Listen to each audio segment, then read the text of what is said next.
Assalamualaikum dan salam sejahtera kami ucapkan kepada Profesor Dr. Naim Aziz dan kawan-kawan sekalian. Kami ingin membentangkan tugasan berkumpulan yang bertajuk Persepsi mengenai hak kebebasan beragama dalam kalangan penuntut universiti awam di Malaysia.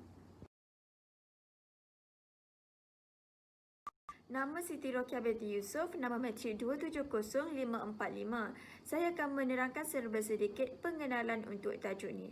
Hak kebebasan beragama merupakan hak asasi manusia yang tidak boleh dinafikan.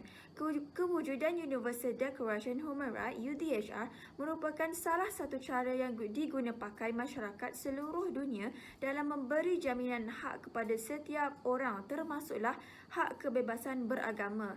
Meskipun ianya bukanlah kayu ukur yang dijamin akan keberkesanannya, UDHR dilihat tetap diiktiraf bagi memenuhi hawa nafsu bagi golongan yang dirasakan terpinggir haknya. Laungan serta slogan hak asasi manusia menjadi semboyan yang tidak pernah habis, sedangkan ianya langsung tidak memberikan keuntungan kepada diri sendiri. Menyebut hak kebebasan beragama bukanlah hanya difokuskan kepada perkara 11 Perlembagaan Persekutuan sahaja, tetapi ianya turut terkait dengan perkara 3, perkara 8 dan perkara 12. Kesemua perkara ini saling berkait dan berperanan menerangkan tentang hak kebebasan beragama di Malaysia. Hak kebebasan beragama ini juga perlu difahami dengan teliti agar ianya tidak disalah tafsir dan dipertikai oleh mana-mana kelompok masyarakat. Assalamualaikum warahmatullahi wabarakatuh. Nama saya Siti Zulaika binti Zulkifli, matrik 270757. Saya akan menerangkan bahagian isu berkaitan kebebasan agama. Isu berkaitan kebebasan agama sudah lama dibincangkan oleh golongan ahli pakar agama dan juga undang-undang. Hak kebebasan beragama telah wujud dalam perbezaan konsep kefahaman kebebasan beragama bagi pandangan Islam dan juga pandangan Barat. Kebebasan agama bagi pandangan Islam menjadi kepentingan yang perlu dilaksanakan di Malaysia kerana sistem perundangan Islam tidak mempunyai pengasingan antara undang-undang dan prinsip agama.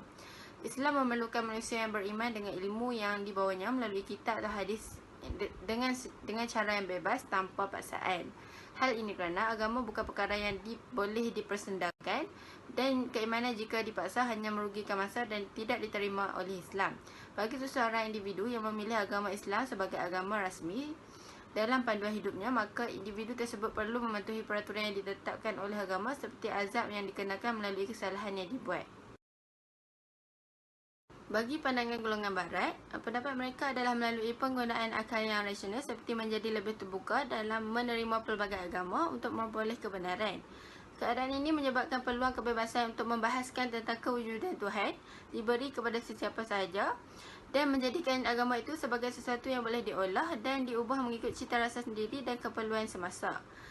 Selain itu, memandangkan Malaysia merupakan negara majmuk yang berbilang kaum, isu perselisihan faham antara kaum Melayu dan kaum lain seringkali berlaku. Misalnya, isu di Seksyen 23 Shah Alam mengenai isu pembinaan kuil Hindu telah menyebabkan timbulnya kemarahan antara penduduk Melayu Islam. Keadaan ini menyebabkan hubungan antara kaum Melayu Islam dan juga kaum Hindi menjadi tegang antara satu sama lain.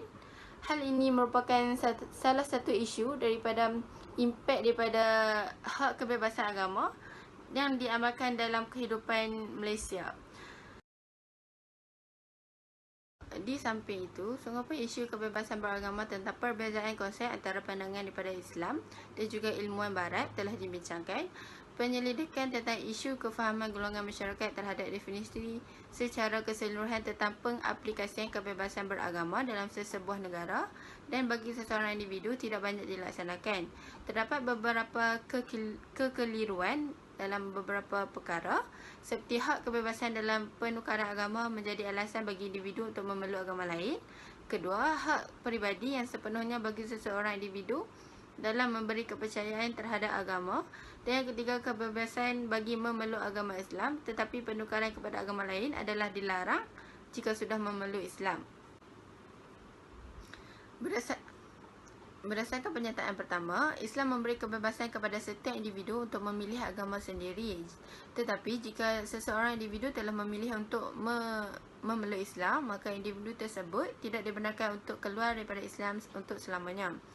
Individu tersebut perlu terus mengamalkan ajaran agama Islam dalam kehidupan seharian tanpa menggunakan alasan hak kebebasan beragama sebagai alasan untuk beliau mengeluarkan diri daripada agama Islam. Seterusnya, pernyataan kedua, Islam tidak melaksanakan paksaan kepada seseorang individu untuk memeluk agama Islam sebagai panduan.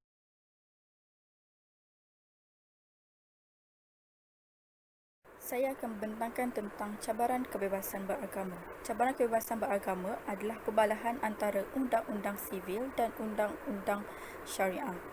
Kerajaan mengekalkan sistem undang-undang yang selari dengan perkara-perkara sivil tertentu untuk orang Islam diliputi oleh undang-undang syariah. Hubungan antara undang-undang syariah dan undang-undang sivil masih tidak dapat diselesaikan dalam sistem perundangan.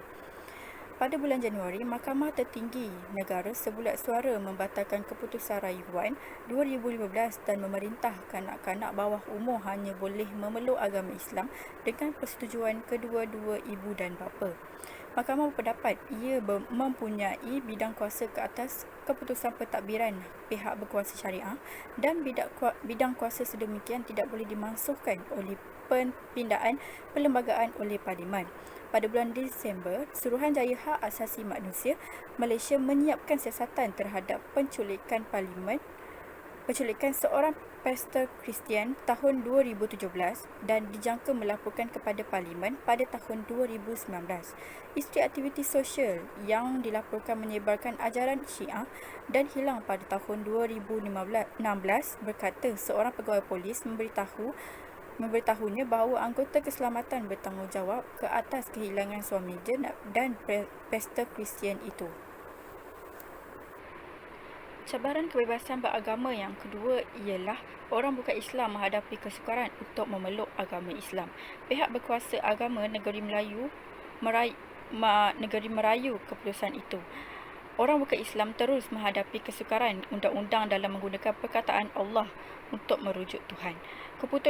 Kumpulan agama bukan Sunni terus melaporkan kesukaran untuk mendaftar sebagai organisasi kebajikan bukan keuntungan atau untuk membina rumah ibadat. Sesetengah parti politik mengkritik kerajaan kerana melantik orang bukan Islam ke jawatan peringkat tertinggi termasuk Peguam Negara. Cabaran kebebasan beragama yang ketiga ialah masyarakat tidak bertolak ansur terhadap kepelbagaian agama. Organisasi hak asasi manusia dan pemimpin-pemimpin agama menyatakan sekali lagi bahawa masyarakat terus menjadi semakin tidak bertolak ansur terhadap kepelbagaian agama. Pada bulan Oktober, seorang ahli parlimen menerima ancaman bunuh selepas mendesak kerajaan untuk meratifikasikan perisytiharan PBB mengenai penghapusan sikap tidak bertoleransi terhadap agama. Seorang penggubal Undang-Undang Sarawak menerima ancaman bunuh dalam talian pada bulan Februari kerana mewakili 4 individu yang cuba untuk menukar agama daripada Islam. Pada bulan November, keganasan berlaku selepas seramai 200 orang yang dilaporkan memasuki kuil Hindu dan cuba untuk mengusir penganut di kuil itu secara paksa.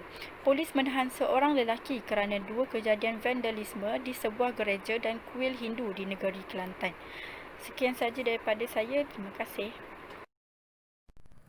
Terdapat 3 cadangan penyelesaian bagi masalah ini. Yang pertama adalah berkaitan rakyat Malaysia itu sendiri haruslah mengawal diri bagi setiap individu supaya tidak melaksanakan sesuatu perkara yang dapat mencetuskan provokasi antara kaum. Hal ini dikatakan demikian kerana tingkah laku atau kelakuan yang tidak terkawal yang dapat menimbulkan isu permasalahan antara kaum yang berbeza agama dapat mengakibatkan wujudnya perselisihan faham. Misalnya, isu yang dapat kita lihat adalah isu yang ditimbulkan oleh golongan kaum Hindu seperti yang dinyatakan dalam bahagian isu di atas telah menyebabkan wujudnya kemarahan kepada penduduk Melayu Islam kerana sikap mereka yang terlalu berpegang ataupun mementingkan pengamalan ajaran agama tanpa menghiraukan aspek kejiranan bagi keselesaan kaum lain.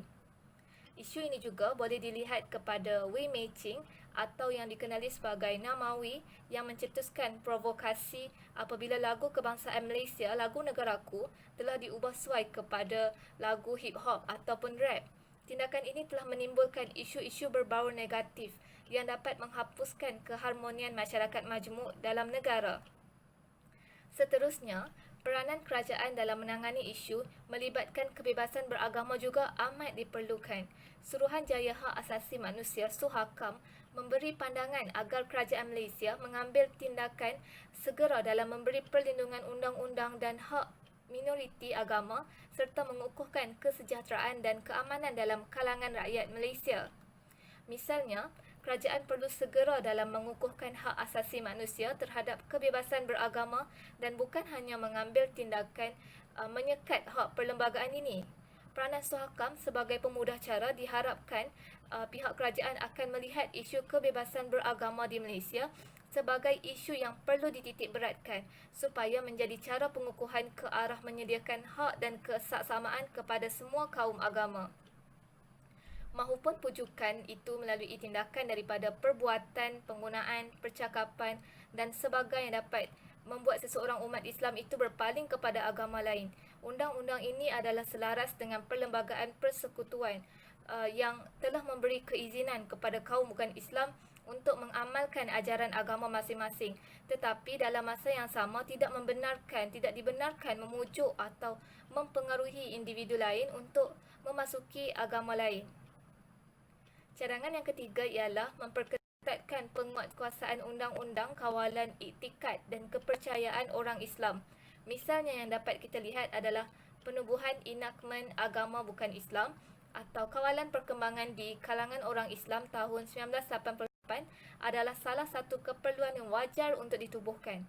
Hal ini dikatakan demikian kerana penubuhan ini memainkan peranan penting dalam menghalang semua golongan daripada menghasut atau memujuk kaum yang beragama Islam dengan menggunakan sesuatu cara dan teknik supaya mereka bertukar kepada agama lain.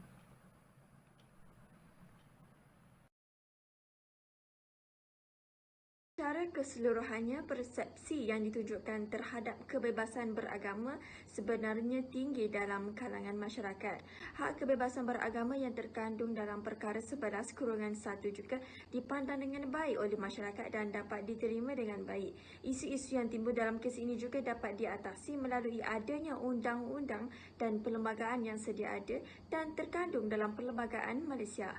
Dapatan kajian ini juga menunjukkan bahawa setiap masyarakat yang berada di Malaysia bebas untuk menganut setiap agama tanpa ada paksaan untuk menganut agama tersebut. Misalnya agama Islam dalam yang ada di Malaysia tidak ada paksaan bagi mereka untuk menganut agama tersebut meskipun atas arahan ibu bapa namun masih terikat dengan Perlembagaan Persekutuan.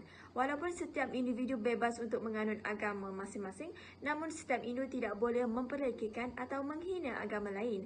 Oleh itu, setiap individu yang hidup secara aman dan harmoni haruslah menghormati sesama agama bagi menjaga kesejahteraan dalam negara tanpa ada isu pergaduhan yang menjadi isu besar dalam negara